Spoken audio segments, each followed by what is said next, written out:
नमस्कार दर्शकों, आप देख रहे हैं अभी न्यूज और एक बार फिर अभी न्यूज आपको लेकर आया लाइव और विषय है मथुरा में होने वाले निकाय चुनावों को लेकर के। आज मेरे साथ मौजूद हैं मथुरा के वरिष्ठ पत्रकार नरेंद्र भारद्वाज जी, जो कि श्रमजीवी पत्रकार यूनियन के अध्यक्ष भी हैं और मेरे वरिष्ठ सहयोगी हैं।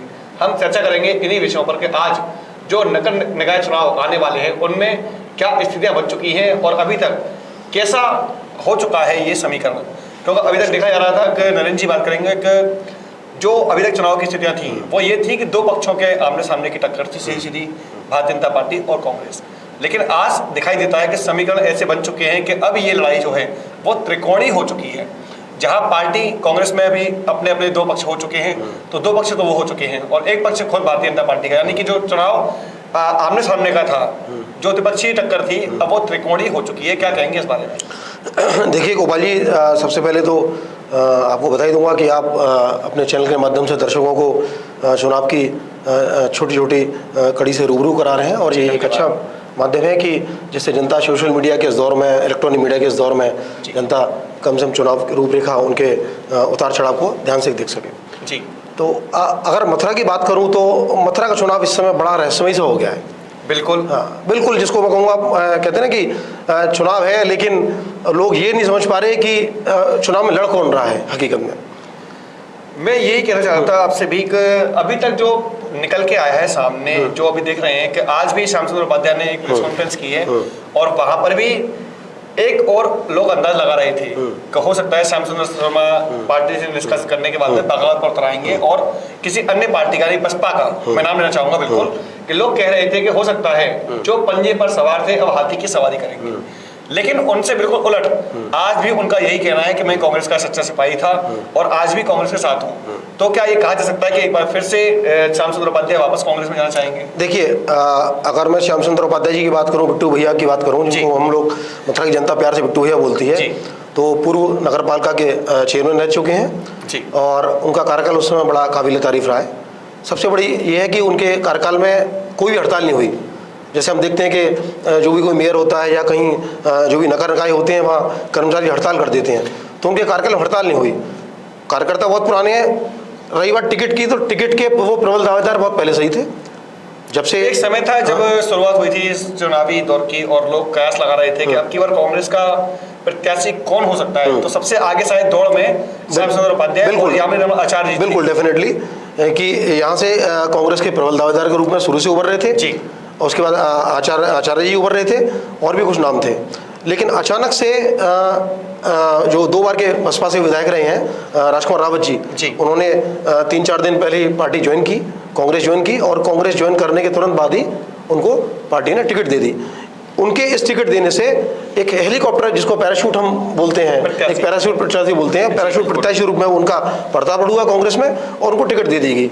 इससे कहीं ना कहीं जो कार्यकर्ता, जमीनी कार्यकर्ता है कांग्रेस का, कांग्रेस चूंकि एक विचारधारा की पार्टी है जो विचारधारा पर कार्य करती है। फिर कांग्रेस का कोई काडर नहीं है, मैं आपको बताऊं, कांग्रेस ऐसी पार्टी, इसका कोई काडर नहीं है। जैसे बसपा का काडर है, सपा का काडर है, बट कांग्रेस का काडर नहीं है। कांग्रेस एक विचारधारा की पार्टी है, विचारधारा से लोग जुड़ के इस पार्टी से को वोट देते हैं। बिल्कुल, जैसा कि आप बता रहे हैं कि विचारधारा की पार्टी है, तो अगर बात की जाए मजबूती की, तो एक मजबूत विपक्ष के रूप में भी हमेशा कांग्रेस ही दिखाई देती है, क्योंकि और कोई विकल्प सामने आता नहीं है। धीरे धीरे क्षेत्रीय पार्टियां बढ़ रही थी, उन्होंने अपना वर्चस्व भी कायम किया था कुछ समय के लिए, लेकिन अब देखा जा रहा है कि फिर से एक बार भारतीय जनता पार्टी जो है देश ही नहीं बल्कि दुनिया की सबसे बड़ी पार्टी कही जाती है और उसका यदि कोई मजबूती सामना कर सकती है तो एकमात्र कांग्रेस को ही लोग कहते हैं कि कांग्रेस पार्टी ही ऐसी है जो सामने से एक मजबूत वृक्ष दिखाई देता है। लेकिन आज मथुरा की स्थितियां बिल्कुल उससे उलट दिखाई देती हैं। जहां पर शीर्ष नेतृत्व की बात करें तो उनकी नजरों में आज भी जो यहाँ के जो बसपा से लाए गए प्रत्याशी हैं वो प्रत्याशी हैं, लेकिन उनके पास में सिंबल नहीं है। आज सिंबल की जीत चुके हैं राजकुमार, जो श्याम सुंदर उपाध्याय बिट्टू भैया है, वो जीत चुके हैं। और जो जिनके पास में आज सिंबल है कांग्रेस का, वो कांग्रेस के सदस्य नहीं है। ऐसे में स्थितियां जो उलट हुई हैं उसके बारे में विशेष रूप से क्या कहना चाहेंगे? ये बड़ी असमंजस की बात है। कल भी बात हुई थी तो भारतीय जनता पार्टी के जो महामंत्री उनका भी कहना था कि आज कांग्रेस हास्यास्पद स्थिति में आ चुकी है।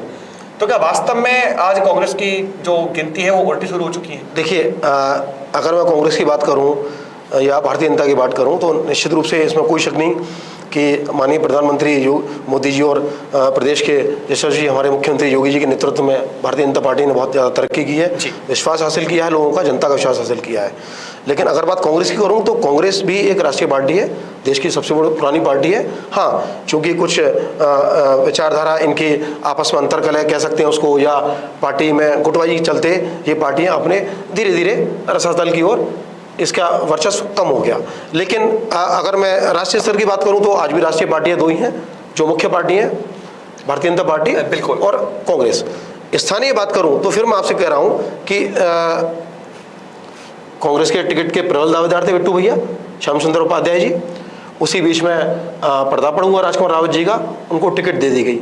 लेकिन तकनीकी जो नॉमिनेशन था और फॉर्म 7B था, 7A और 7B के आधार पर तकनीकी रूप से श्याम सुंदर उपाध्याय जी ने उसमें बाजी मारी। जो उनका सिंबल है, जो नेशनल सिंबल है भारतीय राष्ट्रीय कांग्रेस का, पंजाब, जो मुख्य चुनाव चिन्ह है, जो पार्टी का चुनाव चिन्ह है, वो कांग्रेस के बिट्टू जी के खाते में गया और राजकुमार रावत जी निर्दलीय घोषित हो गए, यानी कि जीत मिली है, उनको जीत मिली है। अब चूंकि जमीनी जो कार्यकर्ता है, बिल्कुल जो जमीनी कार्यकर्ता है, जो कांग्रेस से जुड़ा असली कार्यकर्ता है, वो निश्चित तौर पर उसकी जो भावना है वो पार्टी के सिंबल के प्रति रहती है। देखिए मैं आपको बताऊं, ये स्थानीय चुनाव है। मैं यहाँ पर कहना चाहूंगा, जैसा कि आज देखते हैं कि भारतीय जनता पार्टी हमेशा एक बात कहती है कि हम प्रत्याशी नहीं देखते, जो कमल का फूल है वो हमारा चेहरा है। डेफिनेटली आज भारतीय जनता पार्टी के किसी भी प्रत्याशी बात करते हैं तो उनका केवल एकमात्र कहना होता है, किसी कार्यकर्ता से बात करें तो उनका कहना यही होता है हमेशा कि हमारा कोई भी प्रत्याशी खड़ा हो, हम उसको नहीं देखते प्रत्याशी कौन है, हमारा निशान कमल का फूल है। ऐसा कांग्रेस में भी अगर देखा जाए तो इसका उल्टा खामियाजा इस वक्त कांग्रेस को भुगतना पड़ेगा। देखिए अब अभी तो ये स्थिति कांग्रेस की बड़ी पेंडुलम की हो गई है, खासतौर से कार्यकर्ताओं की, क्योंकि कार्यकर्ता ये सोच रहा है कि एक तरफ से अधिकृत प्रत्याशी हैं जो श्याम सुंदर उपाध्याय जी, बिट्टू भैया है, जिनको चुनाव चिन्ह हाथ का पंजा मिला हुआ है, एक तरफ से समर्थित, हाँ, जो चुनाव आयोग की तरफ से जो रिटर्निंग ऑफिसर ने, जो माननीय हाईकोर्ट में भी गया, उसके बाद रिटर्निंग ऑफिसर के द्वारा उनको घोषित किया गया। उसके बाद दूसरी तरफ है हमारे राजकुमार रावत जी, 2 बार के विधायक, जो बसपा बहुजन समाज पार्टी से थे, जिन्होंने कांग्रेस अभी हाल फिलहाल ज्वाइन किया। वो कांग्रेस समर्थित हैं। अब कांग्रेस अधिकृत और समर्थित में दोनों अंतर है, ठीक है। जो जमीनी कार्यकर्ता है, जो मूल कार्यकर्ता है, जो सेवा दल से जुड़े लोग हैं, जो पुराने कांग्रेस से जुड़े लोग हैं, वो जैसे भाजपा के लोग कहते हैं कि हम कमल को वोट देंगे, हम चुनाव चिन्ह को किसी भी XYZ को वोट देंगे, इसी तरीके से जो असली कार्यकर्ता है वो निश्चित तौर पर पंजे के साथ जाएगा। अब सवाल फिर वही आता है कि यदि पंजे की ओर जाता है तो ऐसे में उसका जो रुझान है बिल्कुल कांग्रेस पार्टी के खिलाफ जा सकता है, और यदि वो अपने जो प्रत्याशी कांग्रेस के अधिकृत प्रत्याशी हैं उनकी ओर जाता है तो इसका नुकसान कहीं ना कहीं पर जो पंजे को मिलने वाला वोट है उस पर जाएगा, क्योंकि दोनों ही तरफ से नुकसान पार्टी का हो रहा है। बिल्कुल। क्या आपका मानना ऐसा है कि हो सकता है कुछ समय के बाद में श्याम सुंदर शर्मा वापस कांग्रेस में वापसी करें और कांग्रेस को एक मजबूती प्रदान कर सकें? देखिए आपका सवाल अच्छा है कि क्या श्याम सुंदर शर्मा जी दोबारा कांग्रेस वापसी? सवाल मेरा खुद का नहीं, बल्कि सवाल जनता का है। इस वक्त कार्यकर्ता जनता दोनों ही इसमें इसको टकटके लगाए देख रहे हैं कि कांग्रेस का आखिर होगा क्या। देखिए अगर मैं किसी संगठन की बात करूं, किसी राजनीतिक पार्टी की बात करूं, तो संगठन के लिए वो व्यक्ति सर्वोपरि होता है जिसने मेहनत की होती है, चाहे वो बिट्टू भैया हो, चाहे वो कोई XYZ हो, कोई भी हो सकता है, मैं नाम नहीं लूंगा किसी का भी। अगर संगठन में, हाँ, संगठनों में आरोप प्रत्यारोप, निष्कासन, बर्खास्तगी, उनका निलंबन वापस, ये सब चीजें एक प्रक्रिया है और वो जो चलती रहती हैं। क्या ऐसा नहीं है मतभेद और मनभेद दोनों का समावेश हो चुका है? डेफिनेटली आप देखेंगे, अगर ये पहले मतभेद था, मतभेद के उपरांत ये एक इशू कॉन्फ्लिक्ट हुआ मथुरा जनपद की राजनीति में, कांग्रेस की राजनीति में। आज लोगों को चुनाव से ज्यादा कांग्रेस की राजनीति में दिलचस्पी है, स्थानीय जनता को, कार्यकर्ता को भी। अगर आप हृदय स्थलों की बात करें, जैसे होली गेट है, सिविल लाइन है, हमारा एम्पियर नगर है, कृष्णा नगर है, यहाँ लोग चर्चा इस बात की नहीं कर रहे हैं कि आपस में किसकी फाइट है, चर्चा कर रहे हैं कि कांग्रेस से कौन लड़ रहा है, ठीक है। तो ये बड़ी हास्यास्पद स्थिति है, बड़ी विचारणीय प्रश्न है कि ये ऐसी स्थिति क्यों हो गई कांग्रेस की, इसके लिए जिम्मेदार कौन है? चलिए बात करते हैं एक और विषय पर। इस समय पर जब कांग्रेस की स्थिति खराब हो रही है तो ऐसे भारतीय जनता पार्टी निश्चित रूप से अपने आप को बहुत ऊपर, अपने आप को आगे दिखाई दे, डेफिनेटली उसका बूस्टअप है और कहीं ना कहीं उनको इसका फायदा मिलेगा। जो उनका मनोभाव थे वो बहुत ऊपर आ चुके थे। लेकिन ऐसे में एक ऑडियो वायरल हो रही है जो कि इस वक्त जो मथुरा के जो मेयर खड़े हुए हैं विनोद अग्रवाल जी, उनकी ही पूर्व की ऑडियो थी जिसमें लगातार वायरल की जा रही है और सोशल मीडिया पर जमकर वायरल हो रही है। क्या इसका भी फायदा विपक्षी पार्टियों को मिल सकेगा? देखिए वो ऑडियो होता है, तुलसीराम जी की एक वीडियो बताई गई थी जो सभा से प्रत्याशी थे, उनके भी वीडियो कुछ बताई गई थी जिसके बारे में उनको प्रेस कॉन्फ्रेंस तक करनी पड़ी थी। जब भी कोई चुनाव होता है या कोई भी बड़े कार्यक्रम होते हैं तो जो बड़े लीडर्स होते हैं उनकी कमजोरियां पकड़ी जाती हैं। बिल्कुल। और कहते हैं ना कि मुझे बड़ा कहने में हंसी आ रही है कि अगर किसी को अपने परिवार की कुंडली खुलवानी हो तो उसको चुनाव लड़ लेना चाहिए।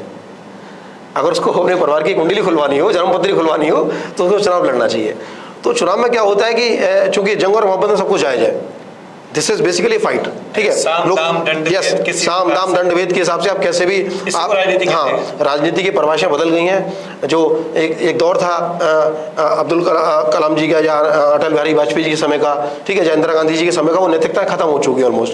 तो अब तो ये है, नरेंद्र जी, कहा जाता है कि राजनीति कभी स्वच्छ नहीं होती, और आज फिर वही देखने को मिल रहा है कि राजनीति आज भले ही स्वच्छ है या नहीं है, लेकिन इस प्रकार से जो चीजें वायरल हो रही हैं ये कहीं ना कहीं पर राजनीति को और भी दलदल की ओर। बिल्कुल। जो विनोद जी का जो वीडियो जो ऑडियो वायरल हो रहा है उसमें मैंने भी सुना था, वो काफी पुराना ऑडियो है वैसे देखा जाए तो, ठीक है, लेकिन उसका मौके को जो विपक्षी लोग हैं उसको भुनाने का प्रयास करते हैं और जनता में उसका एक कहीं ना कहीं दुष्प्रभाव जाता है, एक दुष्प्रचार होता है, दुष्प्रभाव जाता है। लोग सोचते हैं कि यार अगर हमें इस टाइप का अगर हम लीडर चुनेंगे तो आज जो स्थिति उनके साथ हो रही है कल वो हमारे साथ हो सकती है। इसी तरीके से समाजवादी पार्टी के जो प्रत्याशी हैं तुलसीराम शर्मा जी का, उनको एक वीडियो जारी हुआ, वो इतने आहत हुए इस वीडियो से कि उनको विगत दिवस एक प्रेस कॉन्फ्रेंस करनी पड़ी कि भाई ये वीडियो ये फर्जी है और मेरा मान सम्मान स्वाभिमान सब कुछ खत्म कर दिया था। मेरे राजनीतिक करियर चौपट कर रहे हैं ये लोग। तो ये ऐसी चीजें नहीं होनी चाहिए, मेरा मानना ये है। इस टाइप से हथकंडे नहीं अपनाने चाहिए, ठीक है। एक आम आदमी हूँ, आज मैं भी एक आम आदमी हूँ, आप भी आम आदमी हैं। अगर एक मानवीय भूल के नाते हमसे कुछ गलतियाँ हो जाती हैं तो उस गलतियों का हम मानते हैं कि भविष्य में हमें उसका खमियाजा भुगतना पड़ सकता है। लेकिन राजनीति में चूंकि साम दाम दंड भेद सब कुछ शामिल है, जंग मोहब्बत सब कुछ शामिल है, लोग ये मानते हैं कि प्रत्याशी हो चाहे कोई भी हो कि हमें अपनी जीत हासिल करनी है। इस जीत के लिए कुछ भी करें। इस जीत के लिए हमने 5 साल इंतजार किया, इस जीत के लिए हमने मेहनत की, इस जीत के लिए हमने जनता के बीच जाके सेवा की। क्यों ना हम उस जीत को हम अपने हाथों से कैसे जाने दें। तो उस जीत को जीतने के लिए, ठीक है, उस रण को जीतने के लिए सारे हथकंडे अपनाए जाते हैं। नरेंद्र जी, बात करना चाहूंगा कि ऐसे में जैसे कि बात चल रही है कि त्रिकोणीय श्रृंखला हो चुकी है और 3 टीमें सब तो उतर चुकी हैं, बाकी और फिलहाल दौड़ में कोई आगे आता दिखाई नहीं दे रहा है, लेकिन सभी पार्टियां अपने अपने जो प्रत्याशी हैं उनकी जीत की दावेदारी भी करती हैं। ऐसे में आप एक वरिष्ठ पत्रकार भी हैं, आप सभी खबरों की ओर रुझान करते हैं, देखते हैं, लगातार आप नजरें टिकाए हुए हैं उन सभी समीकरणों पर जो इस वक्त घट रही है, मथुरा में घटना है। ऐसे में आपकी नजरों में सबसे मजबूत प्रत्याशी तीनों में से कौन नजर आता है? देखिए, इस समय अगर सबसे मजबूत प्रत्याशी की बात करूं आज के इस दौर में, समीकरण के दौर, आज के समय की बात करें, हाँ, चूंकि फाइट में 2 ही पार्टी हैं, कांग्रेस, भाजपा और कांग्रेस, 2 ही पार्टी फाइट में है, ठीक है। अब भाजपा से विनोद अग्रवाल जी लड़ रहे हैं और कांग्रेस से श्याम सुंदर बिट्टू उपाध्याय जी लड़ रहे हैं, जो जो अधिकृत प्रत्याशी हैं। बट चूंकि आपसी कुछ मनमुटाव कह सकते हैं या अधिकृत चुनाव आयोग की ओर से है, ये बताना चाहूंगा आप सभी लोगों को कि अधिकृत तो है, लेकिन चुनाव आयोग की ओर से है, और जो समर्थन दिया है वो तो है, उनकी नजरों में आज भी राजकुमार रावत कांग्रेस के, जो समर्थन दिया है स्थानीय प्रदेश नेतृत्व ने, जो समर्थन दिया है या जिला नेतृत्व ने जो घोषित किया है अपनी तरफ से, वो राजकुमार राज जी को किया है। तो इस समय 2 प्रत्याशी मान के चलूं, कांग्रेस से तो एक ही प्रत्याशी है, बट वो चूंकि आपसी अंतरकलह में ही उलझे हुए हैं, तो 2 कांग्रेस और भारतीय जनता पार्टी दोनों फाइट है। मजबूत पड़ने की बात करूं तो इस समय कहीं ना कहीं पड़ना भाजपा की ओर जा रहा है।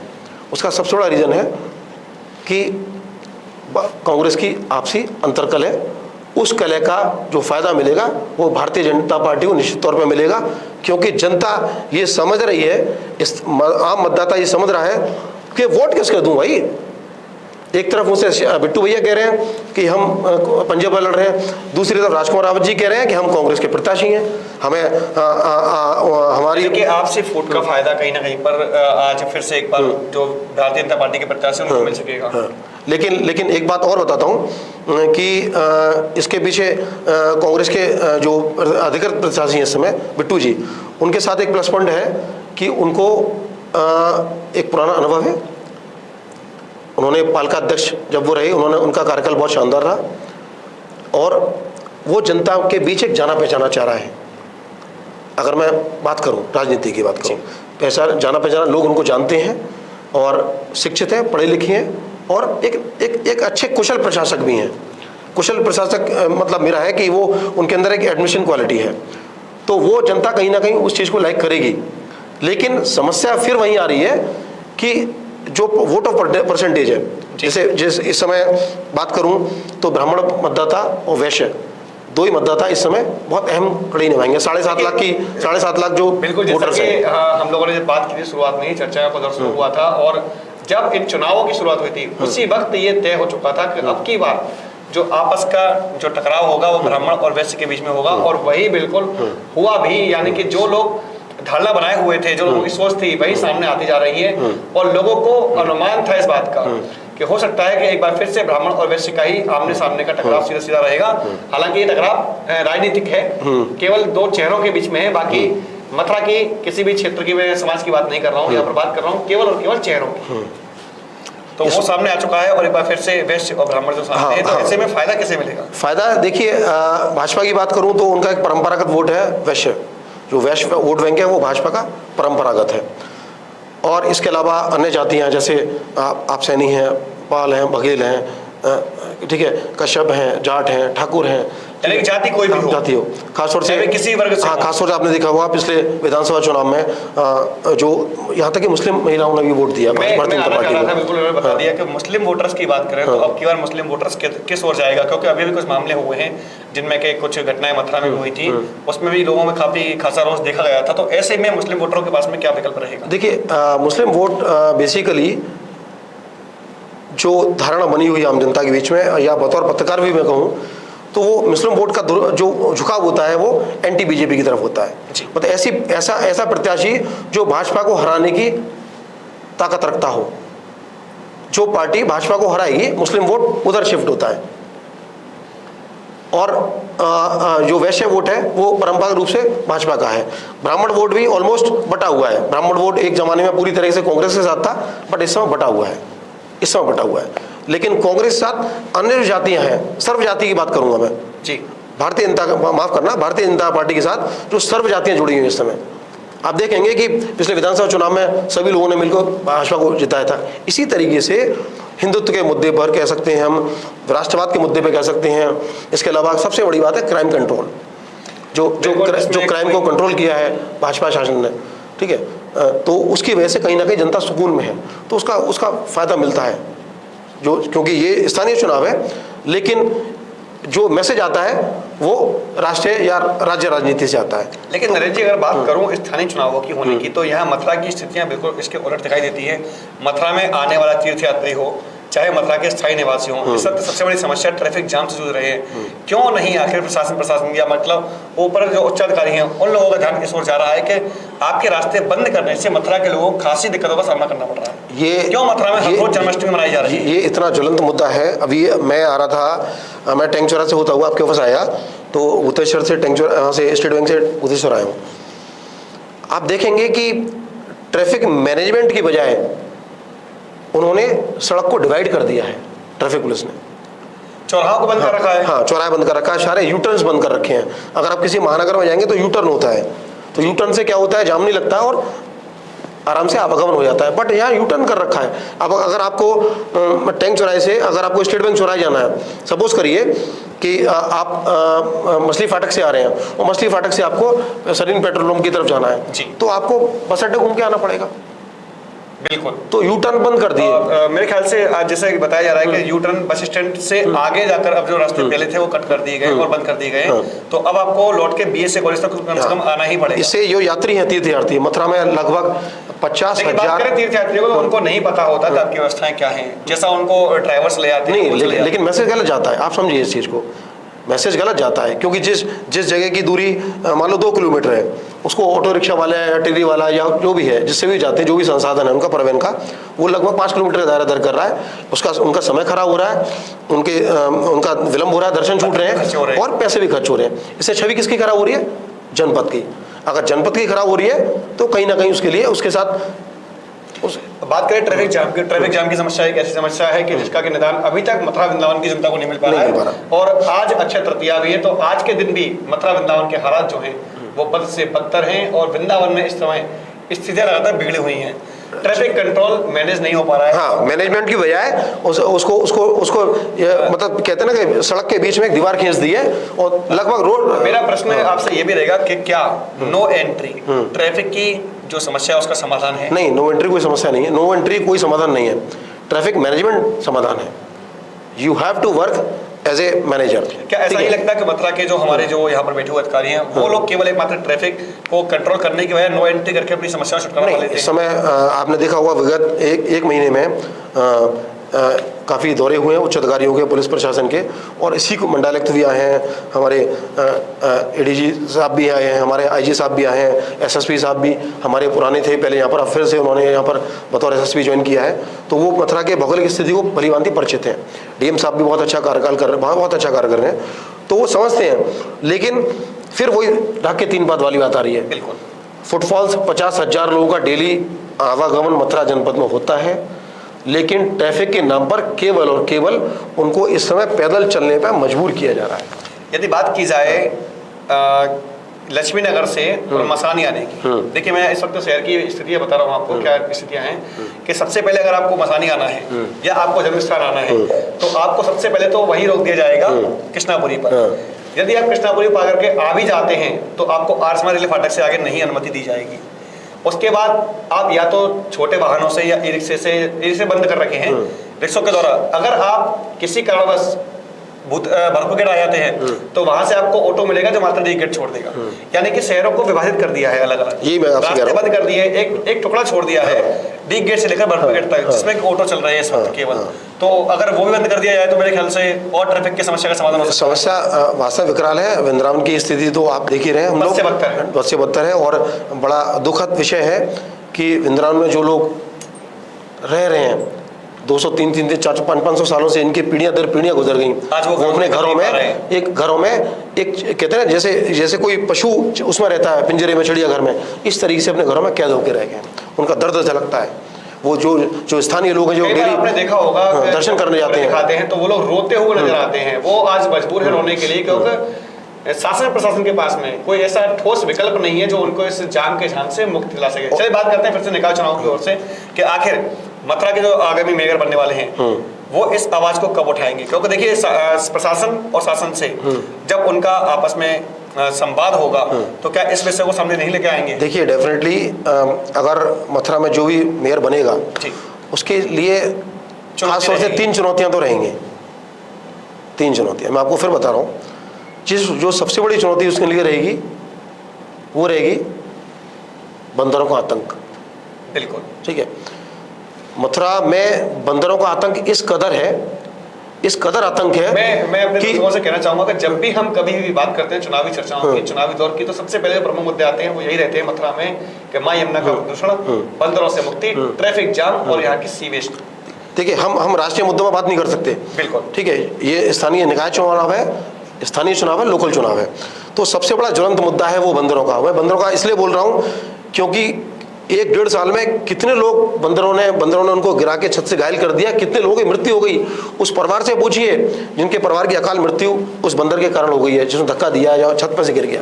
आप कैसे बोल सकते हैं आंकड़ों की? अगर बात की जाए आंकड़ों की तो आप बात करते हैं 1-1.5 साल के अंदर कितनों की मृत्यु हुई। मैं कहना चाहूंगा कि अगर प्रतिदिन जिला अस्पताल में जाकर भी देखा जाए तो कम से कम 70 से 100 लोग प्रतिदिन बंदरों से काटने के इंजेक्शन लगवाने के लिए आते हैं। यदि बात की जाए तो आंकड़ों की नहीं, सर्वे बिल्कुल ऑथेंटिक सर्वे हैं जो कि मैंने खुद प्रश्न किए थे जो वहां के सीएमओ हैं और सीएमएस हैं, उन दोनों से ही।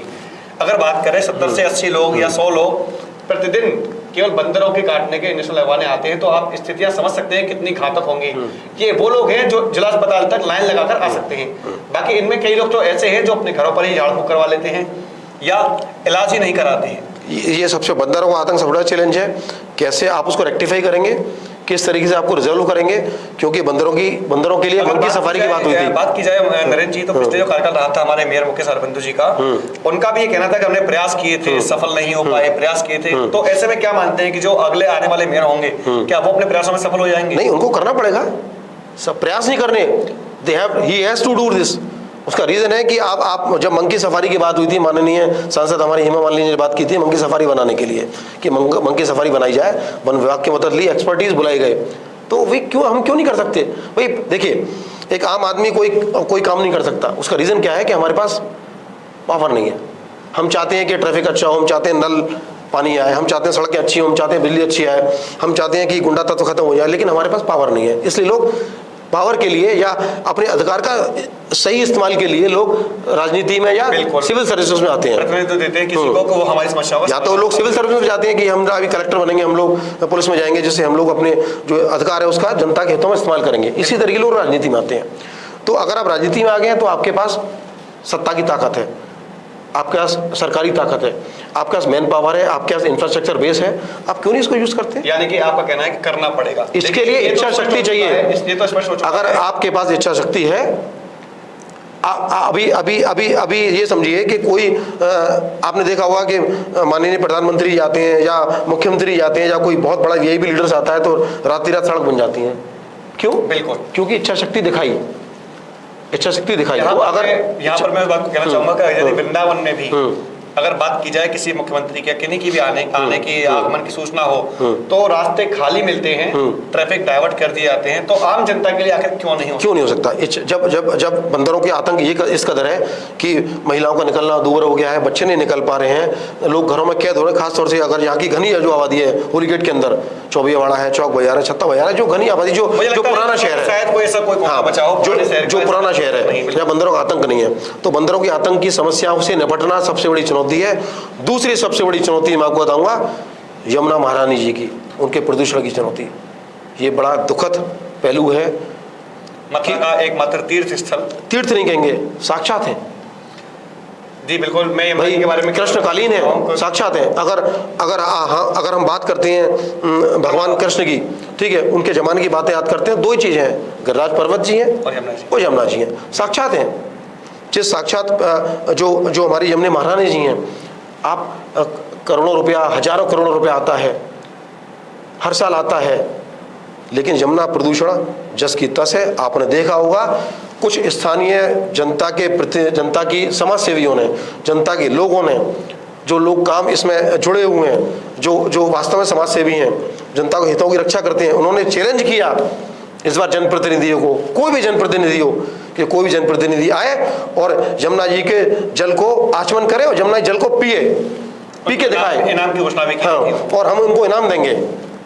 उस वेदना थी वो सामने निकल के आई कि क्यों केवल चुनाव के वक्त हमारी यमुना महारानी जी का पूजन किया जाता है, उसके बाद यमुना महारानी जी को भूल दिया जाता है। तो बहुत बड़ा चैलेंज है यमुना प्रदूषण से हर हाल में मुक्ति करनी पड़ेगी। मथुरा के जो मेयर हैं भारतीय जनता पार्टी के, जिन्होंने भी यमुना पूजन किया है, और उनका भी ये संकल्प था और दावा किया है, उन्होंने भी दावा या वादा दोनों ही किए हैं कि मैं यमुना को मुक्त कराऊंगा, यमुना प्रदूषण मुक्त कराऊंगा। आप लेकिन धरातल पे आप देखिए कि कम से कम जो यमुना का मुख्य तीर्थ स्थल विश्राम घाट है, उससे मुश्किल से 50 से 100 मीटर दूरी से ही यमुना में खुलेआम नाला बहता है, और लोगों का तो ये कहना है कि प्रतिदिन शाम की आरती होने के बाद उस नाले को खोल दिया जाता है ताकि दिन भर का रोका हुआ कूड़ा कचरा और गंदा पानी यमुना के बहाव के साथ में बह जाए। भाई आपके तीर्थ पुरोहित परिषद जो माधव चतुर वो भी प्रयास कर रही है और भी एनजीओ प्रयास कर रहे हैं, लेकिन क्यों नहीं आपने उसको इच्छा शक्ति दिखाते हुए तीसरे मुद्दे की, ये वो दो मुद्दे, पहला मुद्दा हुआ बंदरों का, दूसरा मुद्दा हुआ मां यमुना का, तीसरा मुद्दा क्या रहेगा?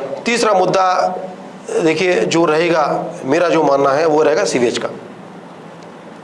ठीक है, एक यहाँ पर बात करना चाहूंगा कि अभी कुछ समय पूर्व ही जो घरों की छतों का पानी था, उस पानी को और घरों की जो निकासी का पानी था, मथुरा में आपको बता दूं कुछ शहर के कई क्षेत्र ऐसे हैं जहाँ पर के नालियों के द्वारा जो ड्रेनेज सप्लाई है वो होती रहती है, और वहां पर सीवेज नहीं था, लेकिन सीवेज डाल करके पाइपलाइन डाल दी गई और उन घरों के सप्लाई का पानी छतों से लेकर के घरों का वो सब सीवेज में डाल दिया है।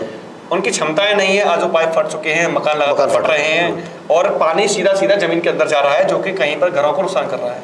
देखिए, जैसे आपने देखा हुआ अभी उत्तराखंड में या हमारे पूर्वोत्तर राज्यों में जो भी हुआ कुशल कि पूरा हाँ कुछ शहर फट गया है। पूरा शहर फट गया। उसका कारण क्या था कि वहाँ वैज्ञानिकों ने आज से 200-300 साल पहले ये भविष्यवाणी कर दी थी एज पर साइंटिफिक लॉ कि कहीं ना कहीं अगर हम इसी तरीके से निर्माण कार्य करते रहे, भूगर्भ का जो जल है उसका दोहन करते रहे, टेक्निकल रूप से हम फॉल्टी होते रहे, तो एक समय वो आएगा कि ये मकान फटना स्टार्ट हो जाएंगे। आज आपने देखा होगा उन मकानों के नीचे से जब लोग सो जाते हैं तो पानी की आवाज़ें आती हैं, डरावनी आवाज़ें।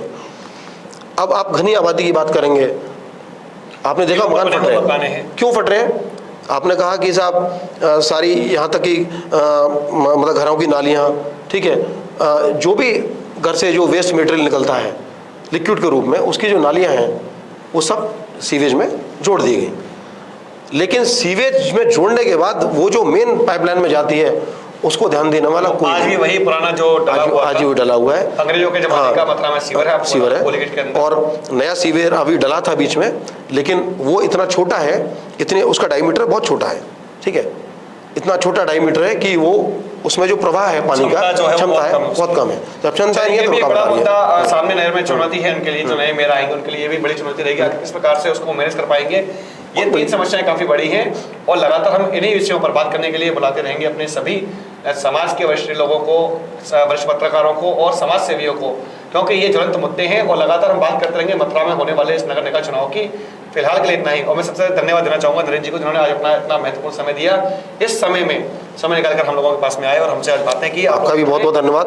और मैं आप लोगों से भी कहना चाहूंगा, यदि आपके पास में कोई ऐसे सुझाव हैं जो आने वाले मेयर के लिए हों, ताकि वो इन समस्याओं से जल्द आपको और हमको समाधान मुक्ति दिला सके और उसका समाधान ढूंढ सके, तो आप अपने मुद्दे, अपनी बात, अपनी राय और अपने सुझाव अवश्य करें। फिलहाल के लिए इतना ही। मैं अपने सहयोगी पवन आनंद के साथ गोपाल चतुर्वेदी, अभी news. KT medical college hospital and research centre, जहां एक की छत के नीचे ब्रजवासियों को मिलेगा संपूर्ण रोगों का इलाज, वो भी